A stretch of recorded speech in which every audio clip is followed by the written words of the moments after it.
Cerita novel dimanjakan oleh Presiden bab selanjutnya, ojo lali di subscribe ya lur, yuk gasken. Bab 1041. Tidak ada yang tahu bahwa sebenarnya ada pikiran lain di hatinya. Artinya, identitas Shallow adalah rahasia. Sebuah rahasia yang tidak bisa diungkapkan di dunia ini. Bagaimanapun, meskipun dia percaya bahwa Shallow benar-benar berasal dari planet lain dan bukan monster, tidak ada orang lain yang akan mempercayainya. Terlepas dari niat pihak lain, begitu rahasia Shallow dirilis, dia akan disambut dengan kematian. Dia tidak boleh membiarkan itu terjadi padanya. Jadi, di dunia ini, semua orang yang mengetahui rahasia itu harus mati kecuali dia. Termasuk saudara perempuan ratu, yang disebut Shallow sebagai temannya. Tapi itu, dia tahu, Shallow tidak akan mengerti, jadi dia tidak pernah menyebutkannya. Tapi sekarang aku memikirkannya, jika dia menyebutkannya lebih awal, apakah itu akan sedikit mengubah hasil itu? Tapi di mana di dunia ini ada begitu banyak jika? Tersingkir seperti ketika dia memutuskan untuk menggunakan Shallow untuk mencuri hari dan merebut kekuasaan. Dia juga tidak memberitahu siapapun tentang rencana ini, termasuk Shallow, yang telah memasuki istana menggantikannya. Pada saat itu, dia tidak terlalu memikirkannya, dia secara tidak sadar merasa bahwa setelah dia merebut kekuasaan, Shallow secara alami akan tetap menjadi dirinya. Dia tidak akan menyakitinya, seperti yang dia lakukan pada awalnya, dan dia masih tinggal di rumahnya yang lain, menunggunya setiap hari untuk kembali dari istana untuk melihat bunga dan memasak serta berbicara dengannya. Dia bisa saja memiliki satu wanita di sisinya, dan sejak saat itu, tidak akan ada lagi pengekangan atau permusuhan, semuanya akan tenang di luar sana, dan mereka berdua dapat hidup bersama dalam damai dan tenang. Tapi Menna, selalu tidak bisa selalu berpikir seperti yang dia inginkan, dan dunia tidak bisa selalu berjalan sesuai keinginannya. Karena itulah, ketika, pada akhirnya, kebenaran dari segalanya terungkap, Shallow menatapnya dengan kekecewaan dan kesedihan, kurasa. Dia biasa mengatakan bahwa dia adalah satu-satunya dasinya di dunia ini. Hanya karena dia mempercayainya dan tidak ingin dia terluka, dia rela melepaskan harga dirinya dan memasuki istana untuknya. Tapi apa yang terjadi? Semua yang diantarkan adalah penipuan. Terlepas dari jutaan alasan, memang benar bahwa dia menghancurkan kerajaan berdaulat. Memang benar dia membantai keluarga kerajaan yang penuh dengan orang. Dia tidak bisa memaafkan, dia juga tidak bisa menghadapinya lagi. Itu sebabnya, pada akhirnya, ketika dia terluka parah dan jatuh di sana, dia tidak membunuhnya, tetapi malah memasukkan chipnya sendiri ke dalam dirinya, kurasa. Dia berkata, saya tidak ingin kamu mati, saya ingin kamu hidup untuk menebus dosa-dosa Anda. Tapi siapa tahu, baginya, sebenarnya lebih buruk hidup daripada mati. Kapanpun saat itu larut malam dan dia berbaring di sana sendirian, mengingat semua masa lalu, dia hanya merasa seolah-olah hatinya telah dipotong oleh pisau, dan ada angin dingin yang bersiul melalui itu, membuat hatinya terasa dingin. Dangkal, apa kamu baik-baik saja? Anda tahu, saya telah hidup selama bertahun-tahun, dan dosa-dosa yang seharusnya saya tebus sudah lama ditebus, jadi maukah Anda melihat saya lagi sekarang? Bagaimana jika Anda membiarkan saya melihat Anda, bahkan jika itu berarti membiarkan saya menjatuhkan dunia lagi? Dia mengulurkan tangan, jari-jarinya menodai angin malam yang sejuk seperti cahaya wanita, dan telinganya sepertinya mendengar tawa menyenangkannya lagi. Ini musim dingin, tuanku, dan Anda dapat melihat bahwa di langit turun salju. Nangong Jin meringkuk dengan puas. Ketika Jenny bangun keesokan harinya, masih di tempat tidurnya, dia tidak bisa menahan bersin. Dia mengusap hidungnya, membungkus selimut dengan erat dan bertanya, Biden Lu, mengapa hari ini sangat dingin? Apakah hujan? Biden Lu berdiri di depan jendela saat ini, mengenakan gaun tidur abu-abu. Tirai setengah diangkat olehnya untuk menyingkapkan cahaya di luar, tetapi tidak seperti matahari terik yang biasa Jenny kenal beberapa hari yang lalu. Sebenarnya di luar tampak turun salju, dengan serpihan kecil butiran salju berjatuhan tertiup angin. Dia hanya melihatnya sekilas dan tertegun. Dalam satu gerakan, saya duduk di tempat tidur dan merangkak ke arah jendela. Sedang turun salju, bagaimana itu bisa terjadi? Biden Lu menurunkan tirai dan datang, mengambil jaketnya dan menutupi bahunya. Ya, aku juga tidak mengira akan turun salju di gurun. Jenny mengerutkan kening. Sekarang di pedesaan sudah turun musim dingin, tapi kupikir seharusnya di sini panas sepanjang tahun di sini. Tidak juga, Biden Lu dengan lemah berkata, aku pernah mendengar sebelumnya bahwa daerah ini juga akan mengalami 1 atau 2 bulan musim dingin. Pada saat itu, suhu tiba-tiba akan menjadi lebih dingin dan hujan secara bertahap akan menjadi lebih sering, tetapi ini pertama kalinya aku pernah melihat salju. Petik 2. Jenny mengganti pakaiannya, turun dari tempat tidur, pergi ke jendela, dan membuka tirai. Di luar tidak banyak turun salju, dan menaruhnya di Kyoto di rumah, itu hampir bisa diabaikan. Tapi mungkin itu terlalu langka di sisi ini, begitu menghemat sejumlah kecil salju, ada banyak orang di bawah sana yang melihat ke atas seperti tontonan, dan beberapa bahkan bersorak dengan tenang. Mereka semua adalah pelayan kastil, tumbuh besar di sisi ini, dan belum pernah benar-benar melihat yang seperti itu. Jenny tidak bisa menahan tawa saat dia menoleh ke Biden Lu dan berkata, "Ayo turun dan lihat." Baik, mereka berdua mengenakan pakaian tebal karena cuaca berubah dingin. Biden Lu mengambil mantel dan syal, dan bahkan lebih membungkus Jenny Jing dengan erat. Jika bukan karena pikiran tidak akan keluar, saya khawatir dia harus memakai topi. Jenny sama sekali tidak marah padanya dan hanya berdiri di sana sambil tertawa. Hanya setelah berdandan barulah Biden Lu menuntunnya ke bawah. Di lantai bawah, Anne dan Little Kompeteze malah bangun lebih awal. Anak-anak lapar di pagi hari, terutama si kecil bersaing, dan anak laki-laki itu suka bercanda dan lapar dengan cepat, berteriak minta makanan di pagi hari. Saat ini, Mo Chaiwei sedang memberinya semangkuk embun beras mutiara yang baru saja dikeluarkan dari dapur. Melihat Jenny dan yang lainnya turun, Jinx kecil dengan gembira melambai pada mereka, seolah menawarkan harta karun dan menunjuk ke makanan penutup di depannya. Mumi, ini enak. Jenny tersenyum dan mengusap kepala kecil melonnya, kamu minum lebih banyak jika itu enak. Mo Chaiwei tersenyum, hari ini sebenarnya turun salju, aku sudah di sini selama 10 tahun dan ini pertama kalinya aku melihatnya, kalian bisa keluar dan melihatnya. Di sebelahnya, Kueksu, yang juga mengalami kesulitan untuk tidak pergi ke lab hari ini, menimpali, jangan katakan kamu, saya sudah di sini selama lebih dari 30 tahun dan ini pertama kalinya saya melihatnya. Petik 2. Dia berkata, mengerutkan kening dan mendesah pada kepingan salju yang melayang di luar. Ada penglihatan di langit, itu tidak terlihat seperti sesuatu yang bagus. Mo Chaiwei mengendus dan menatap langsung ke arahnya. Jangan bicara omong kosong, penglihatan surgawi macam apa yang tidak baik. Ini bukan masyarakat feodal kuno, kamu tidak menyebarkan tahayul feodal di sini dan seterusnya, ini hanya perubahan cuaca biasa. Jenny melihat mereka berkelahi dan tidak terlibat, menarik keluar Biden Lu. Lapisan tipis es telah menumpuk di tanah di luar, dan sekilas menunjukkan bahwa itu telah dimulai tadi malam. Bab 1042. Jenny Jing membungkuk untuk memegang segenggam salju dan tersenyum, ini pertama kalinya saya melihat salju di gurun, saya ingin melihat perbedaannya dari yang kita miliki di sana. Biden Lu melihat situasinya dan menariknya ke atas, menamparkan salju dari tangannya dan berkata dengan wajah berat, jangan main-main, hati-hati membeku. Jenny merasa pria ini benar-benar terlalu mencampuri urusannya sekarang. Jangan sentuh dia di sini, jangan pindahkan dia ke sana, dia seperti boneka bincurt yang akan hancur jika disentuh. Dia tidak tertawa, aku akan baik-baik saja, jangan terlalu gugup. Kataku, masih mengulurkan tangan untuk menerima beberapa kepingan salju lagi. Kepingan salju meleleh saat disentuh, dan sepotong kesejukan meleleh ke ujung jari Anda, tetapi itu adalah sesuatu yang lain. Biden Lu juga agak tidak berdaya saat melihat ini. Tidak ada yang bisa dilakukan dengannya, pada akhirnya, kecuali membiarkannya pergi. Jenny bermain-main dengan salju sebentar, dan Anne pernah kabur. Dia dibungkus dengan syal kecil hari ini, mengenakan jaket putih, dan seluruh tubuhnya tampak seperti bola genoci ketan putih kecil, wajah kecil yang sudah memiliki beberapa titik keindahan, meskipun belum sepenuhnya terbuka, sudah bisa dilihat di antara alis dan mata halus itu. Dia mengikuti teladan Jenny dan memegang segenggam salju, tertawa dan bermain. Para pelayan tidak jauh, yang awalnya melihat mereka keluar, masih sedikit gugup. Saya khawatir saya akan dimarahi jika mereka melihat saya bermain-main di sini. Tapi sekarang mereka semua tertawa ketika melihat bahwa alih-alih memarahi mereka, mereka malah bermain-main. Jenny masih hamil pada akhirnya, dan dengan Biden Lu di samping, dia tidak akan diizinkan bermain terlalu lama. Jadi hanya beberapa menit untuk menariknya ke dalam rumah. Secara alami, Anne juga ditarik ke belakang, kembali ke dalam ruangan. Suhu naik seketika, dan setelah beberapa orang duduk di sofa, Biden Lu mengumpulkan tangan kecilnya yang dingin di telapak tangannya dan menggosoknya. Melihat ini, Anne pun mencondongkan tubuh dan memasukkan salah satu tangannya ke dalam pelukan Biden Lu. Ayah, aku juga menginginkannya. Biden Lu tidak punya pilihan selain membiarkannya meletakkan tangan dinginnya di pelukannya. Mo Chaiwei tersenyum, tidak ada yang bisa dilihat di salju di tempat ini, tapi ada gunung di sini, biasanya ada badai pasir besar di sana, tidak banyak orang pergi ke sana, setelah makan siang nanti, jika kalian sedang mood, kami bisa pergi ke sana bersama untuk melihatnya. Petik 2. Mata Jenny berbinar mendengar kata-kata itu dan langsung mengangguk. Ya.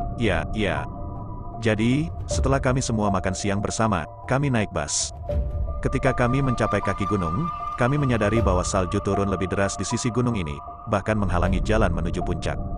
Karena jalan diblokir, tentu saja kita tidak bisa mendaki gunung. Kelompok itu tidak punya pilihan selain kembali. Ketika dia kembali, Jenny tiba-tiba berpikir bahwa dia tidak membeli apapun kali ini. Mereka tidak bisa tinggal di sini lama-lama, dan mereka mungkin harus kembali dalam beberapa hari, jadi mereka tidak bisa memilih hari untuk jatuh, jadi mereka sebaiknya pergi membeli hadiah yang ingin mereka bawa kembali hari ini. Biden Lu baik-baik saja dengan itu, jadi sekelompok orang menuju ke mall alih-alih melanjutkan perjalanan. Memasuki mall, Jenny kesulitan menahan keinginan untuk membeli dan malah memilih beberapa gadget yang berguna untuk dibawa pergi dan dibeli untuk dibawa kembali. Bukan karena dia enggan mengeluarkan uang, itu benar-benar karena dia keluar untuk membeli hadiah untuk keluarganya kali ini, wanita tua dan yang lainnya tidak datang ke sini, jadi dia harus membawa sesuatu kembali. Jika kita membeli terlalu banyak dan meninggalkannya di sini, dan Mo Chai Wei dan yang lainnya tidak membutuhkannya, dan merepotkan untuk mengambilnya, bukankah itu akan sia-sia? Meskipun keluarga Lu besar, mereka selalu memiliki budaya keluarga yang sangat baik. Jenny biasanya berusaha mendidik anak-anaknya, dan selalu meminta mereka untuk hemat dan hemat, tidak pernah sengaja menyia-nyiakan hanya karena keluarganya punya uang. Kabar baiknya adalah bahwa Anne dan Little Competeze adalah anak-anak yang sangat bijaksana dan dibesarkan dalam suasana yang penuh kasih, jadi mereka melakukannya dengan baik dalam hal itu. Setelah rombongan selesai berbelanja, mereka melihat bahwa hari masih pagi, jadi mereka tidak terburu-buru untuk kembali, tetapi menemukan tempat dengan pemandangan yang bagus dan menikmati teh sore sambil menyaksikan salju dan pemandangan. Saat sedang minum teh sore, Koeksu tiba-tiba menerima panggilan telepon. Saya tidak tahu siapa pria itu, apa yang dia katakan di telepon, tetapi saya melihat wajahnya sedikit berubah. Setelah menutup telepon, dia berkata kepada Mo Chai Wei, sesuatu terjadi di lab, aku harus pergi ke sana. Mo Chai Wei selalu mengerti, dan ketika dia melihat situasinya, dia khawatir, apakah ini serius, tidak ada masalah. Masih belum jelas, Keksu berkata sambil berdiri dan menatap Jenny dan Biden Lu. Kalian terus bermain, saya punya pekerjaan yang harus dilakukan jadi saya akan pergi. Jenny mengangguk, dan baru kemudian Mo Chai Wei dengan cemas berkata, kalau begitu berhati-hatilah dalam perjalanan, dan ingatlah untuk kembali lebih awal untuk makan malam ini.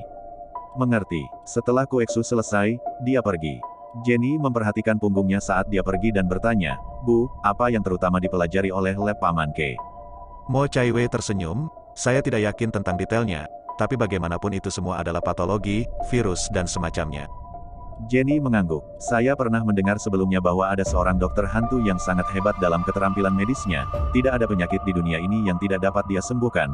Pada saat itu saya berpikir bahwa orang seperti itu sayangnya terpencil dan tidak dapat disembuhkan, ditemukan bahkan jika saya ingin. Tetapi sekarang saya tahu bahwa itu adalah Paman Ke. Saya harus mengatakan bahwa takdir ini benar-benar indah. Petik 2.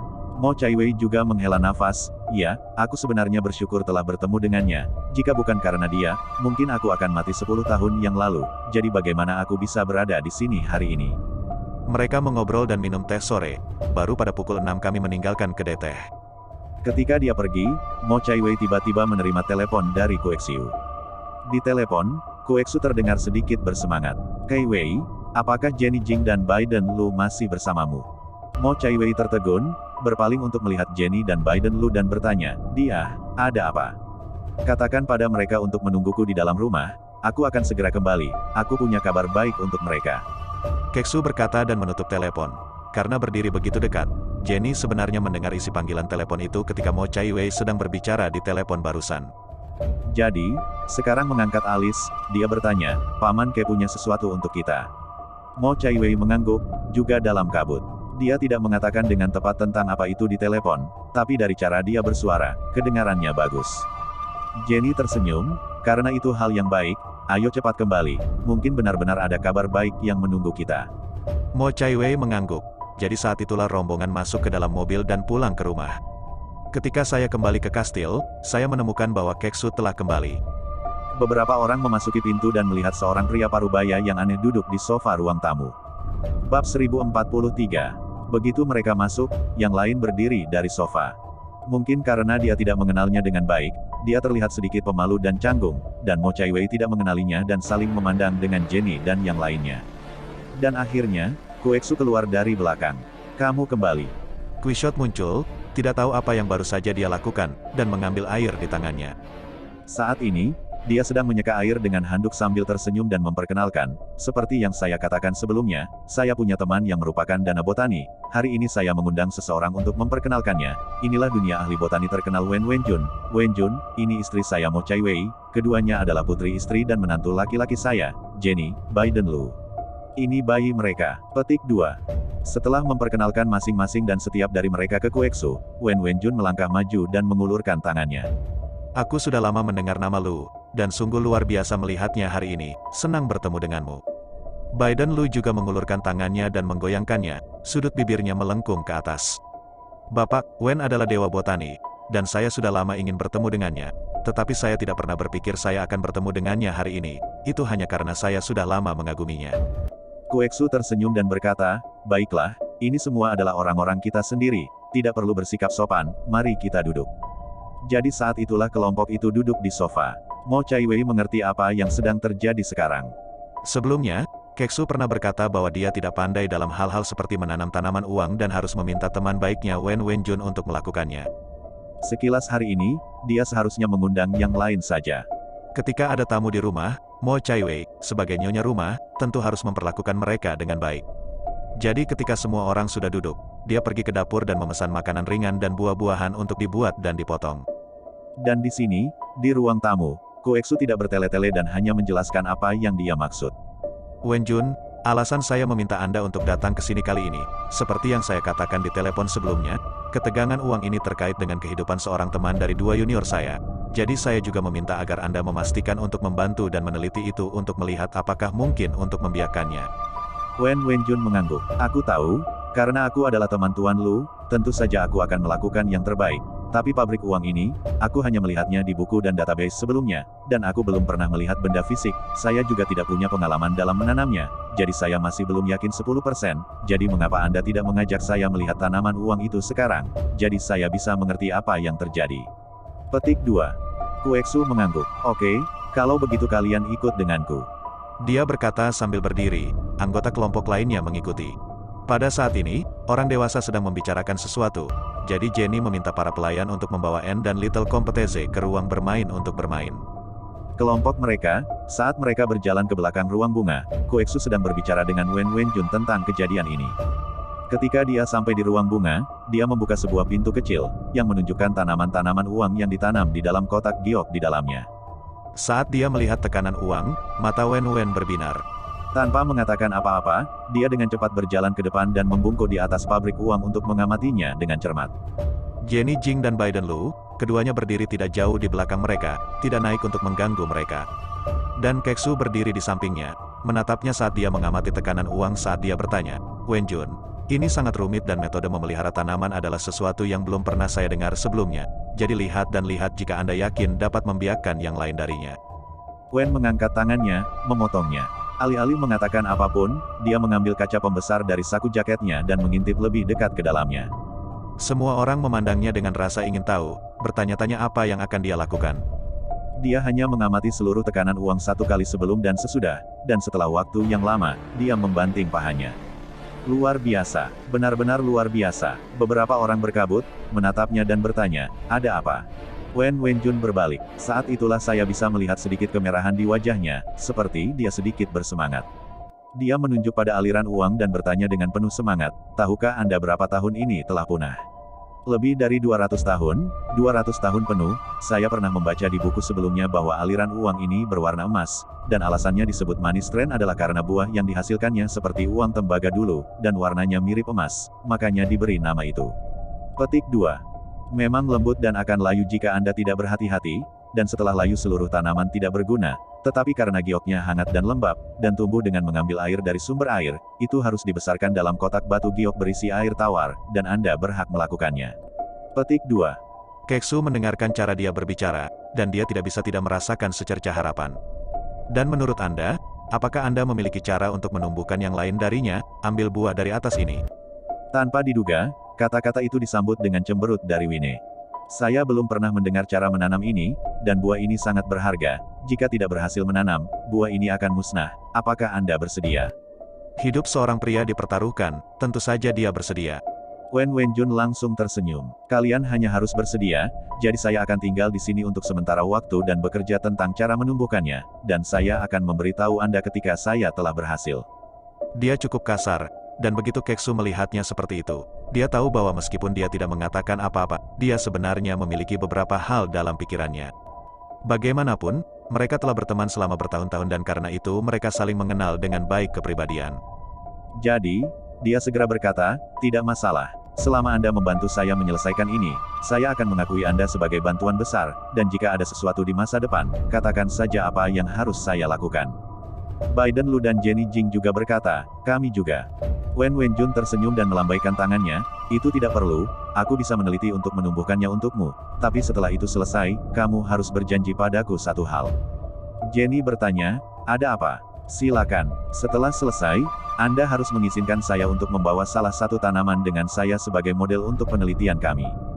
Jenny tertegun, dia menoleh untuk melihat Biden Lu, yang mengangguk tanpa sepatah kata pun. Saat itulah dia tersenyum dan berkata, ya. Wen Wenjun sangat senang dengan ini. Oke, itu tidak masalah. Oke, kamu pergi dan carikan aku kotak giok dari jenis yang sama segera, dan kemudian kamu tidak pandai di tempat ini. Itu harus tumbuh di tempat yang sangat dingin. Cahayanya masih terlalu kuat di tempat ini, dan suhunya tidak tepat. Apakah ada tempat seperti gudang es di sini? Keksu tercengang. Gudang es, bab 1044, ya, tapi itu tidak bisa benar-benar menjadi gudang es. Hanya sesuatu yang sedingin gudang es, seperti ruang bawah tanah yang dingin atau semacamnya. Keksu berpikir, menggelengkan kepalanya. Kau membuatku terkalahkan, aku punya ruang bawah tanah di sini, tapi itu tidak keren, kau tahu, kita ada di gurun, kau mencari tempat teduh di gurun, itu omong kosong. Begitu dia mengatakan itu, Wen Wen segera mengerutkan kening. Bagaimana dengan itu, tanpa geografi yang tepat, mustahil untuk mengembangkan ini dengan sukses. Biden Lu berkata dengan suara yang dalam, apakah harus tempat seperti itu? Baik, Biden Lu memikirkannya dan berkata, kalau begitu, mengapa kita tidak pindah ke tempat lain? Saya memang memiliki resor pegunungan di China, dan geografi di sana cukup konsisten dengan apa yang baru saja Anda katakan. Lokal, Wen Wenjun menjadi pucat dan segera menggelengkan kepalanya. Tidak, aku tidak akan ke sana. Biden Lu tercengang. Jenny bertanya, mengapa? Wajah Wen Wenjun tidak terlihat terlalu bagus, tetapi Kwexiu sepertinya mengingat sesuatu dan berkata dengan tidak langsung, tidak di dalam negeri, bagaimana kalau ini, kamu bawa ini dan kirimkan ke kami setelah kamu selesai mempelajarinya. Petik 2. Mata Wen Wenjun berbinar, berhasil, tapi sedetik berikutnya, dia berhenti sebentar dan menoleh untuk melihat Jenny Jing dan Biden Lu di sampingnya. Tapi apa kau yakin akan hal itu? Bukannya aku mengatakan bahwa itu adalah harta karun, jenis yang bahkan tidak bisa dibeli dengan uang, meskipun aku tidak tahu dari mana kau mendapatkannya, tapi aku yakin tidak banyak dari hal-hal ini yang tersisa di dunia, dan jika saya mengambilnya dan tidak mengirimkannya kembali, Anda akan kehilangan banyak uang. Jenny memikirkannya dan tersenyum, jangan takut, karena kita memanfaatkan orang maka kita harus mempercayai orang, kita mempercayai Tuan Wen. Wen Wenjun segera tersenyum, oke, kalau begitu aku tidak akan sopan padamu, jadi jangan khawatir, aku akan menjadikan ini urusanku dan memberitahumu segera setelah aku mendengar sesuatu. Baik, tidak ada lagi yang bisa dikatakan sekarang setelah masalah itu disepakati.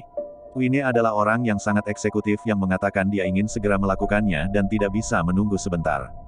Jadi dia sebenarnya bahkan tidak menginap, jadi dia hanya mengirim seseorang, membawa barang-barangnya bersamanya, dan naik pesawat ke kota tempat dia tinggal. Di malam hari, Jenny menelepon Bella Kiao dan memberitahunya tentang kejadian tersebut. Jackie tidak mengatakan apa-apa, dan setuju dengannya.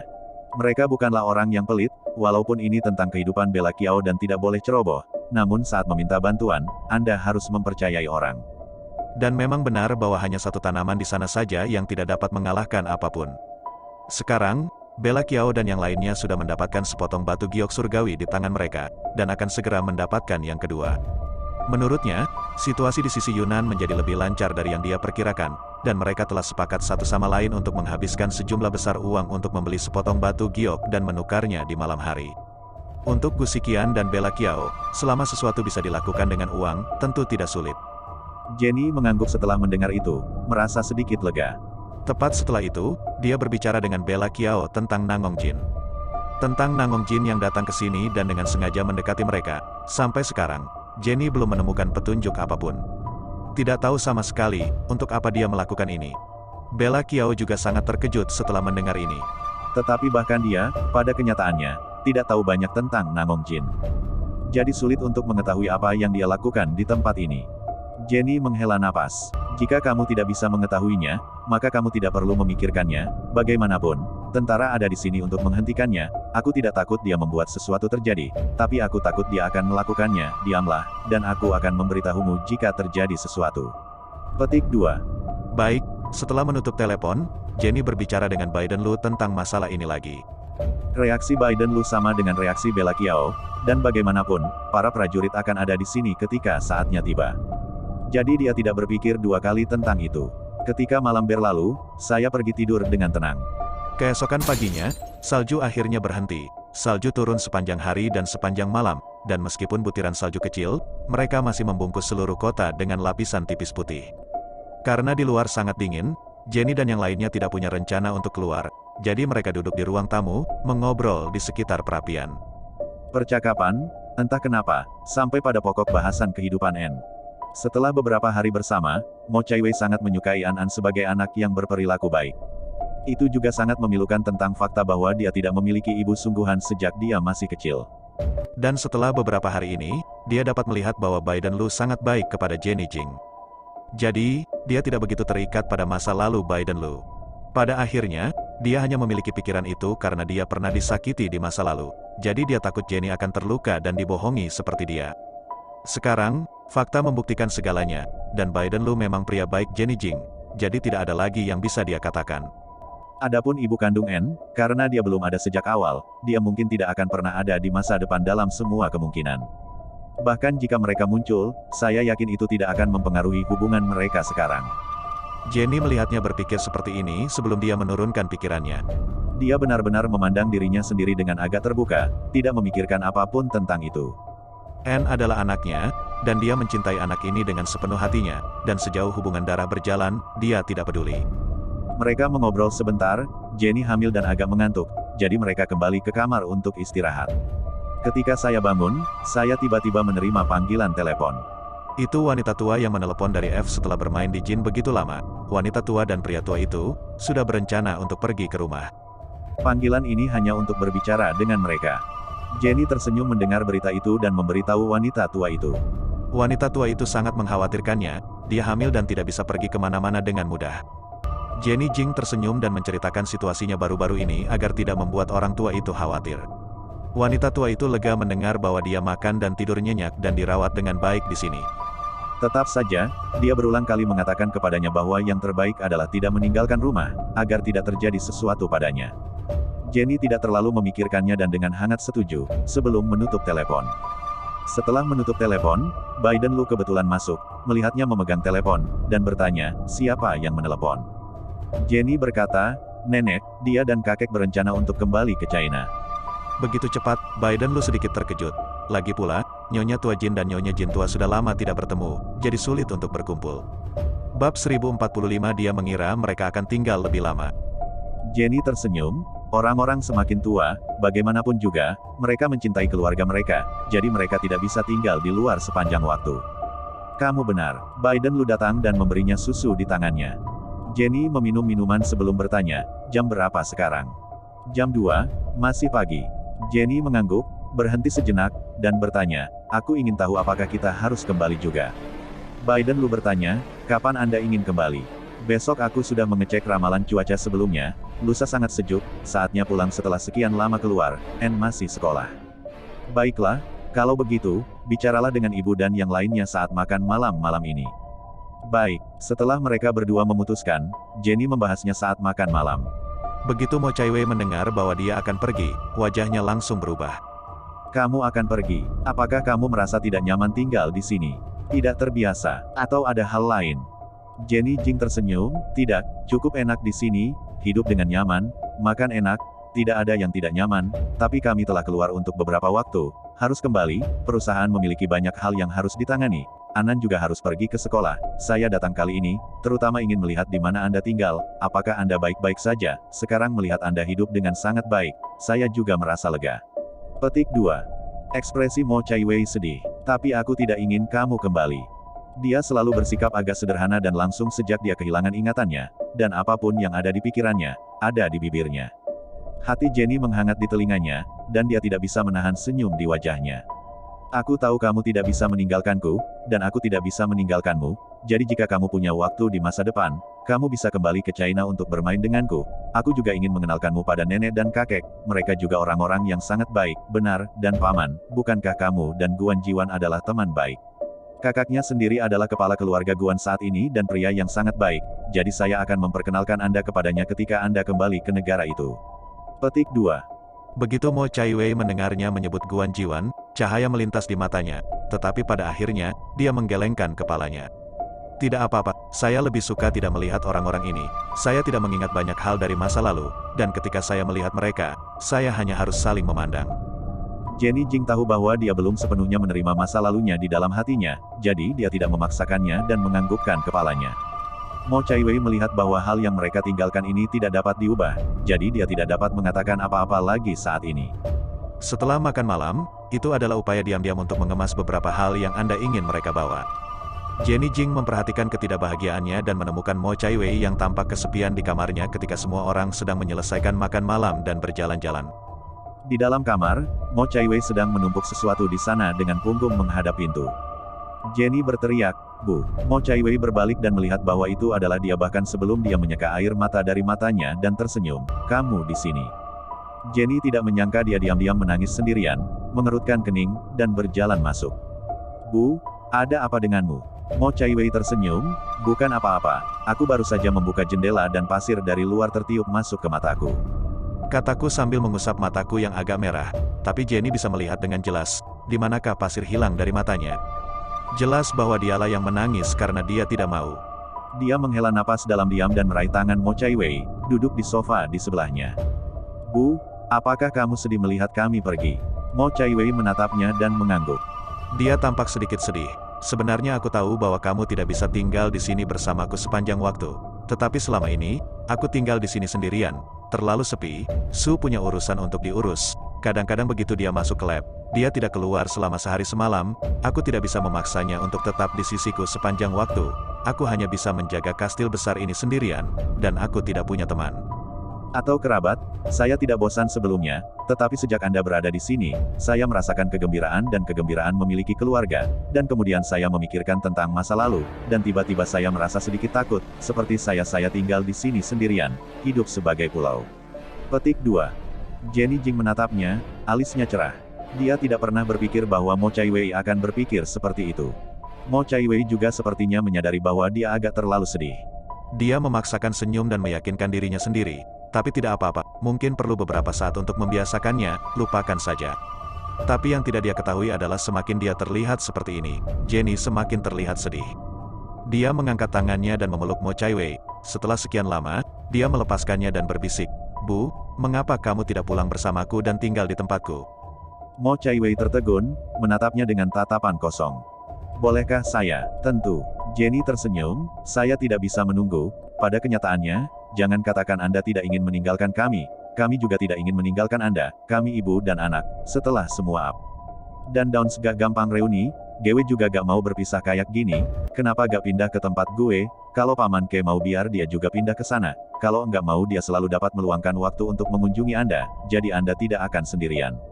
Dan dia dapat berkonsentrasi pada seni penyembuhannya, bagaimana menurut Anda?" Petik 2. Mo Chaiwei mengerutkan kening, agak malu. "Ini, aku khawatir dia tidak akan setuju." "Tidak ada yang tidak perlu, saya akan berbicara dengannya nanti. Jika Anda tidak ingin berbicara, saya akan melakukannya untuk Anda," kata Jenny, hendak bangun. Tapi Mo Chaiwei menahannya, jangan." Mo Chaiwei berhenti dan tersenyum. "Tidak apa-apa, aku lebih suka berbicara dengannya, tapi..." Dia menggigit bibirnya, tampak ragu-ragu lagi. Jenny Jing melihat bahwa dia masih memiliki kekhawatiran di dalam hatinya dan bertanya, "Apa yang kamu khawatirkan?" "Aku," Mo Chaiwei menghela nafas, "aku khawatir kematianku akan mempengaruhi hidupmu. Lagi pula, kamu tahu bahwa aku tidak seperti orang normal." Wajah Jenny mendadak jadi serius. Dia memegang tangan Mo Chaiwei dan dengan sungguh-sungguh berkata, "Bu, jangan berpikir seperti ini, kamu tidak berbeda dari yang lain, kamu bukan orang yang tidak normal, hal-hal seperti kehilangan ingatan, ada banyak orang di dunia ini yang mengalami hal ini, dan saya belum melihat apa yang terjadi pada orang lain, jadi Anda tidak diizinkan untuk berpikir omong kosong." Petik 2. Kata-kata Jenny memberi Mo Chaiwei keberanian. Dia berhasil tersenyum, apakah itu benar-benar tidak memengaruhi kalian jika aku pergi ke sana? Tidak, Jenny berhenti, tiba-tiba nakal, jika itu berpengaruh, dan itu bagus, maka akan ada seseorang yang membantu menjaga cucu Anda yang berharga ketika dia keluar.